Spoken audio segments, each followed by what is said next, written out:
오늘 함께 나눌 말씀은 에베소서 5장 22절로 33절까지의 말씀입니다. 에베소서 5장 22절로 33절까지의 말씀입니다. 신약 성경 315면쯤에 있습니다. 다 같이 한 목소리로 합독하시겠습니다.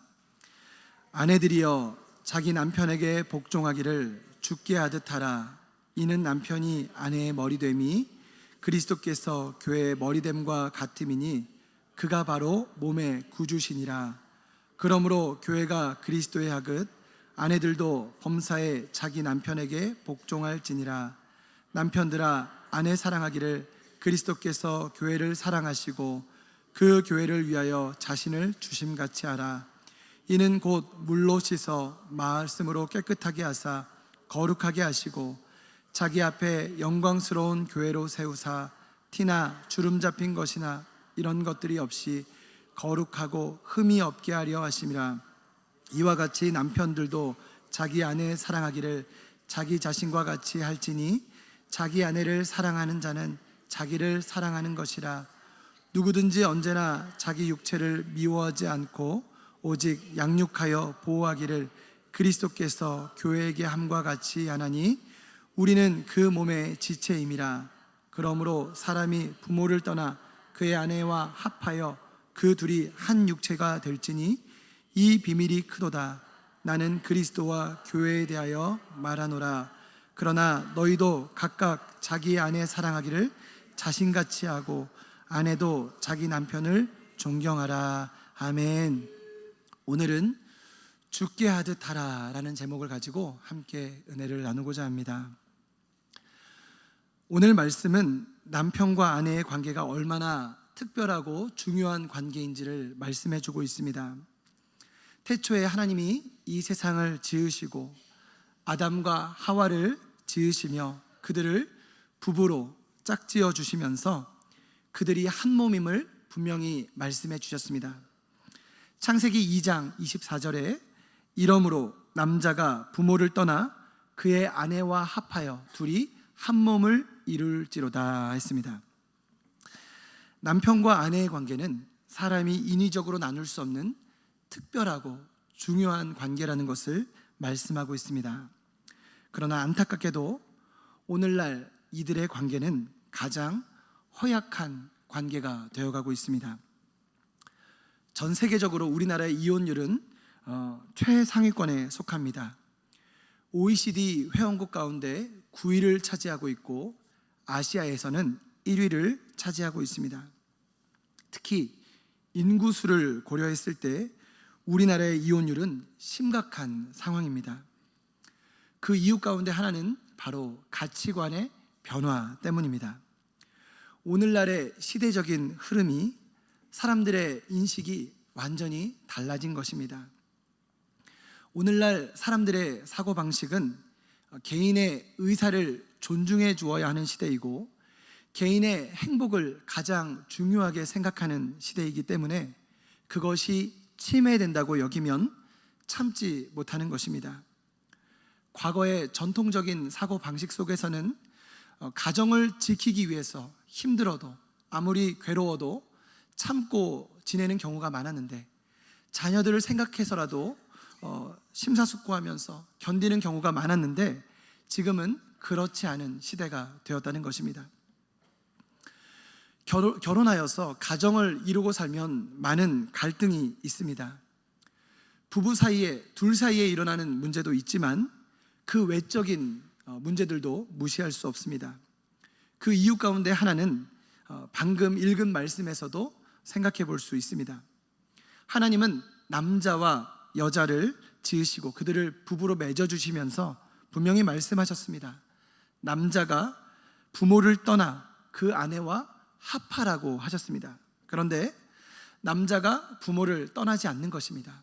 경제적으로든 심리적으로든 부모를 떠나지 않는 것입니다. 또한 아내와 합하라고 하셨는데 아내와 합하지 않는 것입니다. 그래서 생기는 갈등의 요소들이 많고 이것으로 인해서 가정 안에 많은 문제들이 일어나는 것입니다. 이 말씀을 통해서 생각해 볼 수 있는 것은 남편과 아내 사이에는 두 사람이 최우선이어야 한다는 것입니다. 여기에는 부모가 우선일 수 없습니다. 그리고 자녀가 우선일 수 없습니다. 부부 사이에는 부부가 최우선이어야 합니다. 가끔 저도 자녀들에게 이야기합니다. 나는 엄마가 제일 좋아 라고 항상 얘기를 합니다. 저희는요, 너희들은 나중에 결혼해서 가정을 이뤄. 나는 엄마가 최고야. 나는 엄마 없이는 못 살아. 이렇게 일부러 얘기를 합니다. 그러면 아이들이 질투해요. 아빠는 엄마밖에 몰라. 아빠는 맨날 엄마만 좋다고 해. 근데 부부 사이에는 누구도 개입해서는 안 됩니다. 남편과 아내 사이에는 둘이 가장 사랑하고 가장 최우선이어야 합니다. 누군가가 개입될 수 없습니다.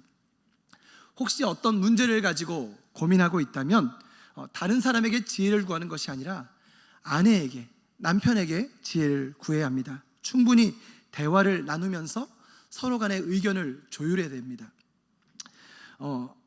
한 사람이 일방적으로 결정을 하거나 다른 누군가의 생각이 개입되면 그때부터 문제가 발생하게 되는 것입니다. 예를 들어서 자녀의 유학 문제를 가지고 고민하고 있다고 할 때 남편은 보낼 마음의 준비가 되어 있지 않습니다. 남편은 같이 살기를 원합니다. 그런데 아내는 자녀 교육에 좋다고 하니까 아이랑 둘이 떠나서 살겠다고 합니다.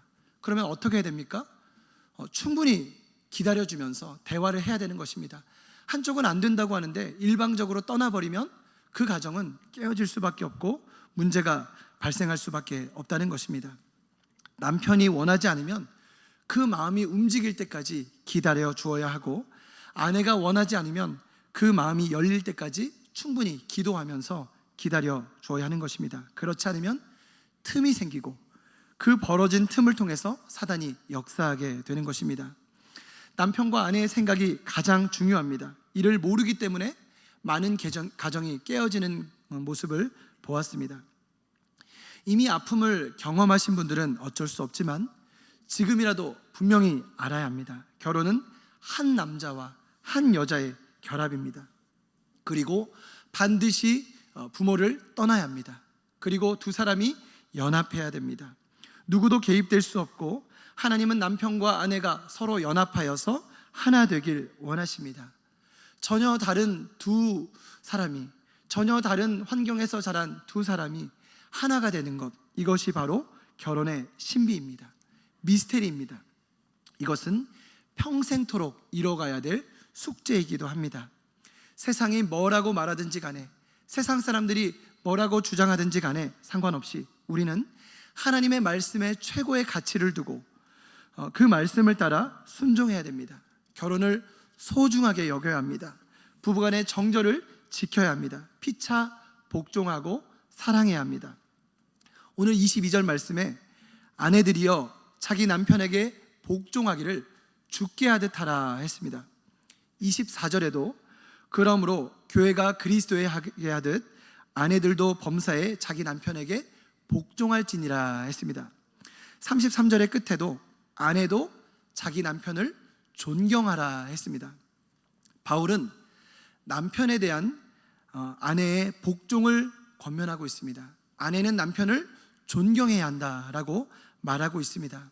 사실 복종이라는 단어는 좋은 의미로 받아들여지지 않습니다. 오늘날에는 이 단어가 굉장히 흔치 않습니다. 군대에서만이, 교회에서만이 아마 쓰는 단어일 것입니다. 그만큼 생소하고 어색한 단어입니다. 그러나 우리가 생각해야 될 것은 이것은 남편과 아내 사이에 주어진 명령이지 남자와 여자 사이에 주어진 명령은 아니라는 것입니다. 그렇기 때문에 남자들은 아무 여자에게나 복종을 강요해서는 안 되는 것입니다.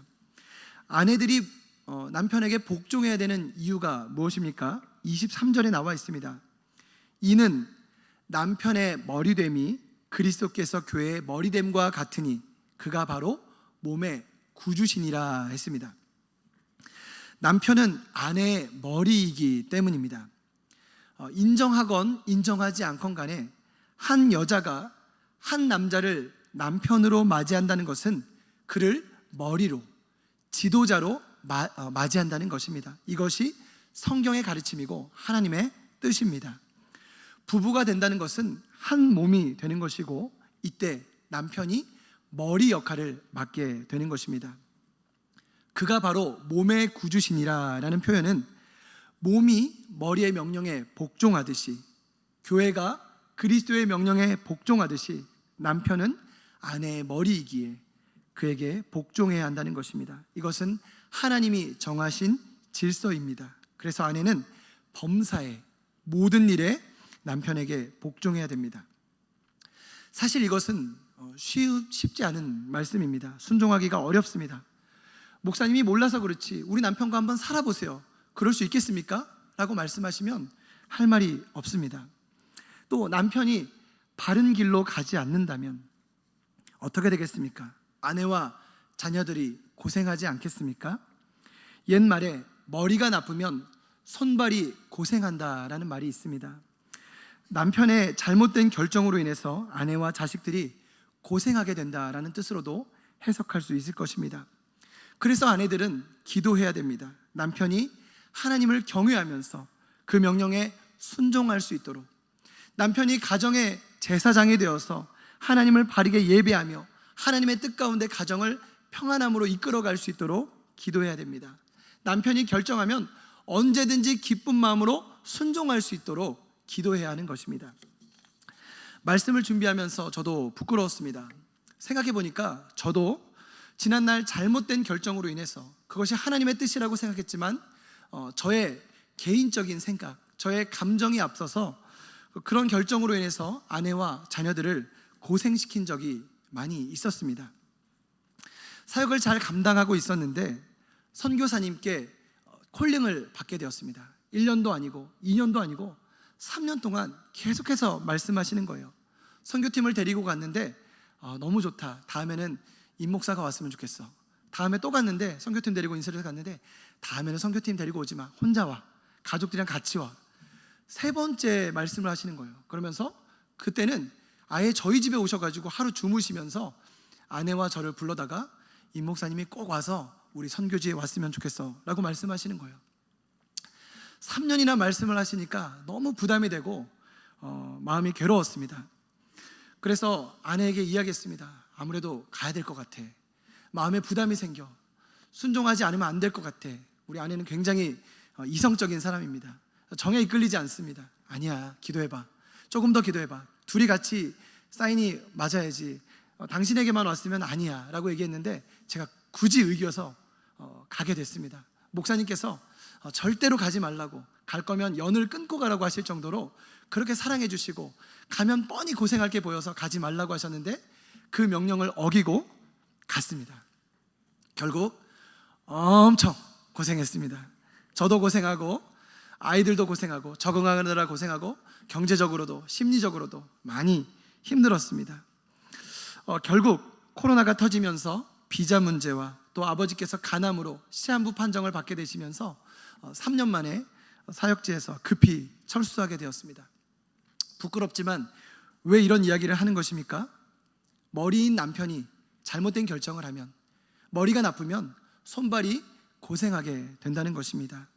남편이 하나님의 뜻을 묻지 않고 감정적으로 결정하게 되면, 내 의가 살아서 내 마음대로 어떤 것을 결정하게 되면, 인간적인 생각으로 판단하게 되면 그것으로 인해서 아내와 자녀들이 고생하게 된다는 것입니다.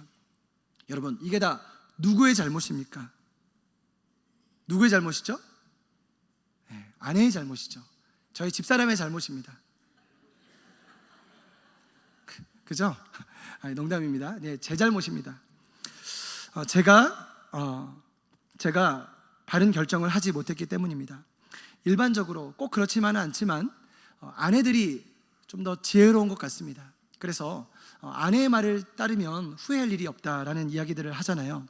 하나님께서 미련하고 또 잘못된 결정을 내릴 수 있는 남편들을 위해서 애제를 돕는 자로서, 배필로서 아내를 보내주신 것입니다.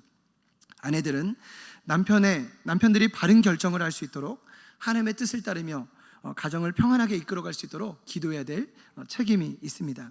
그렇다면 남편들은 아내들에 대해서 어떠해야 됩니까? 남편들은 아내들을 사랑으로 보듬어야 한다라고 말씀하고 있습니다. 25절에 남편들아, 아내 사랑하기를 그리스도께서 교회를 사랑하시고 그 교회를 위하여 자신을 주심같이 하라 했습니다.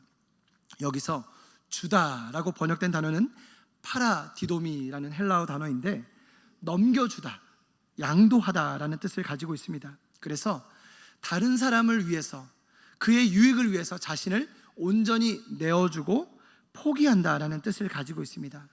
예수님께서 교회를 그렇게 사랑하셨습니다. 예수님께서는 교회를 위해서 자신의 생명조차도 아끼지 않고 내어주셨습니다. 마찬가지로 이와 같이 남편들도 자기 아내 사랑하기를 자기 자신과 같이 알지니 자기 아내를 사랑하는 자는 자기를 사랑하는 것이라 했습니다. 자기 아내를 사랑하는 것은 자기를 사랑하는 것이라, 결국 자신에게 유익이 있다는 것입니다. 자기 아내를 사랑하면, 자기 아내가 편안하면 자신에게 그 유익과 편안함이 돌아온다는 것입니다. 아내가 행복하면 그 행복이 결국 자신에게 돌아오는 것입니다. 그런데 많은 사람들이 이것을 깨닫지 못합니다. 아내가 힘들면, 아내가 고생하면 그 힘듦이, 그 고생이 결국 자신에게 온다는 것을 깨닫지 못하는 것입니다. 왜냐하면 부부는 하나이고 한 몸이기 때문입니다. 여기서 이와 같이라는 말 역시도 그리스도의 희생적인 사랑을 의미합니다. 예수님께서 교회를 거룩하게 하시려고, 영광스럽게 하시려고 자신을 온전히 내어주셨듯이 남편은 아내를 자신과 동일시하고 사랑해야 한다는 것입니다. 여기서 무엇 할지니라고 번역된 단어는 오페일로라는 헬라어 단어인데 빚지다, 의무를 지다라는 뜻을 가지고 있습니다. 그래서 예수님의 그 은혜를 입은 남편은 아내들을 사랑해야 될 빚이 있다, 의무를 지고 있다, 그 책임을 감당하라라는 뜻으로 해석할 수 있습니다. 29절에도 누구든지 언제나 자기 육체를 미워하지 않고 오직 양육하여 보호하기를 그리스도께서 교회에게 함과 같이 하나니 했습니다. 그리스도께서 교회를 양육하고 보호하신 것처럼 남편들은 아내를 양육하고 보호해야 한다는 것입니다. 힘들죠. 아내와 뜻이 맞지 않아서 어려울 때가 있죠. 가끔은 미운 마음이 들 때도 있죠. 그러나 그리스도께서 교회를 사랑하셨듯이, 그리스도께서 교회를 위해서 자신을 내어주고 희생하셨듯이 아내를 위해서 희생하고 아내를 품고 그들을 돌보라는 것입니다. 아내를 위해 희생하는 것이 남편의 역할이고, 아내의 육체적인 필요와 정신적인 필요와 영적인 필요를 책임지는 것이 바로 남편의 역할이라는 것입니다. 여기 계신 남편 여러분들께 묻고 싶습니다. 여러분들은 아내분들을 그렇게 사랑하고 계십니까? 남편으로서 아내의 필요에 얼마나 민감하게 반응하고 계십니까? 설교를 준비하면서 한 유행가 가사가 떠올랐습니다. 예전에 김건모라는 가수가 부른 미안해요 라는 노래입니다. 이 노래의 가사에 보면 이런 대목이 있습니다. 그대여 지금껏 그은한 옷 한 벌 못해주고 어느새 거칠은 손 한 번 잡아주지 못했던 무심한 나를 용서할 수 있나요? 미안해요. 이 못난 날 만나 얼마나 마음고생 많았는지 그 고왔던 얼굴이 많이도 변했어요. 내 맘이 아파요. 그대의 생일날 따뜻한 밥 한 번 못 사주고 그대가 좋아한 장미꽃 한 송이조차 건네지 못했던 나를 용서할 수 있나요? 미안해요. 사는 게 힘들어 모든 걸 버리고 싶었지만 그대의 뜨거운 눈물이 마음에 걸려 지금껏 살아요. 이렇게라도 깨달은 남편은 정말 소망이 있습니다. 그런데 이거를 너무 늦게 깨닫는 사람들, 그리고 깨닫지 못하는 분들이 참 많은 것 같습니다. 여러분, 아내를 향한 사랑이 더욱 깊어져서 주님이 기뻐하는 아름답고 건강한 가정을 세워나가시기를 간절히 소원합니다. 할렐루야. 네. 아내들은 남편들에게 복종하라고 했습니다. 그리고 남편들은 아내를 사랑하라고 말씀하고 있습니다. 그런데 이 말씀을 단편적으로만 받아들일 것이 아니라 이 말씀이 주어진 시대적인 배경도 고려할 필요가 있습니다. 어제도 우리 류재현 목사님이 말씀해 주셨지만 이 말씀은 로마 시대에 주어진 말씀입니다. 오늘날 우리는 남녀의 권리가 동등한 시대를 살아가고 있지만, 그래서 이 말씀이 전혀 어색하지 않지만 당시에는 여성의 인권이 무시되는 시대였고 여자의 존재가 소유물처럼 여겨지는 시대였기 때문에 당연히 여자는 남자에게 복종해야 되는 그런 시대였다는 것입니다. 그렇기 때문에 바울은 그 당연한 것을 이야기하고 있습니다. 너무나도 당연한 것을 이야기하면서 한 가지를 덧붙이고 있습니다. 무엇입니까? 바로 죽게 하듯 이라는 단어를 덧붙였습니다. 죽게 하듯 하라 했습니다. 예수님을 믿는 사람은, 예수님을 구주와 영접한 사람은 현실에서도 남편과의 관계에서도 항상 그분을 의식하고 살아야 한다는 뜻입니다. 우리의 삶은 예수님께 속한 것이기 때문에 삶의 어느 영역도 그것을 배제할 수 없습니다. 심지어 믿지 않는 남편과 살면서 그가 자신을 무시하고 학대하고 괴롭게 할 때에도 죽게 하듯 하라는 뜻으로 우리가 이해해야 하는 것입니다. 이것은 무조건 참고 살라는 뜻은 아닙니다. 남편의 불의한 행동을 무조건 받아들여야 한다는 뜻도 아닙니다. 그렇지만 성도로서 우리는, 하나님을 믿는 자로서 우리는 그분의 뜻과 계획과 섭리와 작정과 인도하심을 믿는 우리는 결혼과 가정생활에서 항상 예수님을 중심에 모시고 살아가야 한다는 뜻입니다. 아내들만 그렇습니까? 아닙니다. 그 앞에 보면 피차라는 단어가 나옵니다. 서로 복종하고 서로 사랑해야 됩니다. 당시 여자들의 인권이 무시되고 소유물처럼 여겨지는 상황 속에서 하나님을 믿지 않는 사람들은 그렇게 아내들을 함부로 대하지만 예수님을 주인으로 모신 남편들은 하나님을 인식하면서 아내를 인격적으로 대하고 존중하고 사랑하고 자기 목숨처럼 사랑하라는 뜻입니다. 아주 파격적인 말씀이고 아주 충격적인 말씀입니다. 여러분, 가정생활하면서 힘들 때가 참 많습니다. 그때마다 우리가 가져야 될 마음은 하나님의 마음인 줄 믿습니다. 하나님의 마음으로, 하나님의 관점으로 그를 바라보면, 남편을 바라보고 아내를 바라보게 되면 불쌍한 마음이 듭니다. 측은한 마음이 듭니다. 저 사람도 누군가의 사랑스러운 딸이었을 텐데, 저 사람도 누군가에게 인정받는 자녀였을 텐데 이 못난 나를 만나서 이렇게 고생하고 있구나. 그러면 아내가 불쌍해 보이고 측은해 보이고 함께 살아가는 동반자요 동역자로 여기게 되는 것입니다. 방금 전에도 저희 교구 한 분이 소천하셨습니다. 예배 올라오기 전에 말씀을 들었습니다. 남편이 몸져 누워 있는데 아내가 지극정성으로 돌봅니다. 병원에 누워서 아무것도 할 수 없는 남편을 사랑하고 돌봅니다. 얼마나 아름답습니까? 끝까지 신의를 지키면서 정말 그 남편의 그 모습을 다 지켜보는 아내의 그 모습이 얼마나 존귀하고 사랑스럽습니까? 여러분, 서로에게 잘하시기 바랍니다. 남편들은 아내에게 잘하시고 아내들은 남편들에게 잘하시기 바랍니다. 그것이 여러분의 노후가 편안한 길입니다. 우리는 자신을 객관적으로 바라보지 못할 때가 많습니다. 그리고 내가 보는 나와 다른 사람이 바라보는 나 사이에 간극이 있을 수 있습니다. 그래서 때로는 다른 사람에게 나에 대해서 물어볼 필요가 있습니다. 저는 어떤 사람입니까? 저는 어떤 신앙인입니까? 여보, 나는 어떤 남편이야? 얘들아, 아빠는 어떤 사람이니? 한번 물어볼 필요가 있습니다. 간혹 보통은 좋게 말씀해 주시겠지만 때로는 부정적인 이야기를 들을 수도 있습니다. 그렇다고 해서 기분 나빠하는 것이 아니라 그것을 달게 받아들이고 그것을 인정하고 나 자신을 변화시키기 위해서 노력하면 성숙이 있고 변화가 일어나게 되는 것입니다. 회복이 일어나게 되는 것입니다. 꼭 집에 가셔서 물어보시기 바랍니다. 그러나 너무 시험에 들지 마시고 그 말씀을 통해서 자신을 변화시키는 그런 계기가 되었으면 좋겠습니다. 사실 물어볼 필요도 없습니다. 현관에 들어섰을 때 아니면 잠깐 외출하고 집에 돌아왔을 때 아내의 반응을 보면, 자녀들의 반응을 보면 알 수 있습니다. 집에 딱 들어섰는데 아빠 왔어요 하면서 달려오면, 여보 왔어요 하면서 반겨주면 그 남편은 정말 잘하고 있는 것입니다.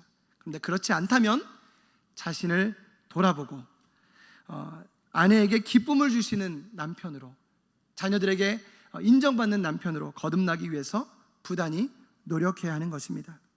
말씀을 맺겠습니다. 성도는 자신의 유익을 위해 살아가는 존재가 아닙니다. 하나님의 영광을 위해서, 이웃의 유익을 위해서, 그리고 나에게 맡겨진 모든 관계 안에서 화평을 이루어가고 화목을 이루어가고 사랑하고 복종해야 되는 존재입니다. 세상이 뭐라고 말하든지 간에, 사람들이 뭐라고 하든지 간에 우리는 거룩한 하나님의 자녀임을 기억하면서 오늘도 부부관계 안에서, 또한 우리가 만나고 교제하는 모든 관계 안에서 하나님의 영광을 드러내는 저와 여러분 되시기를 간절히 소원합니다.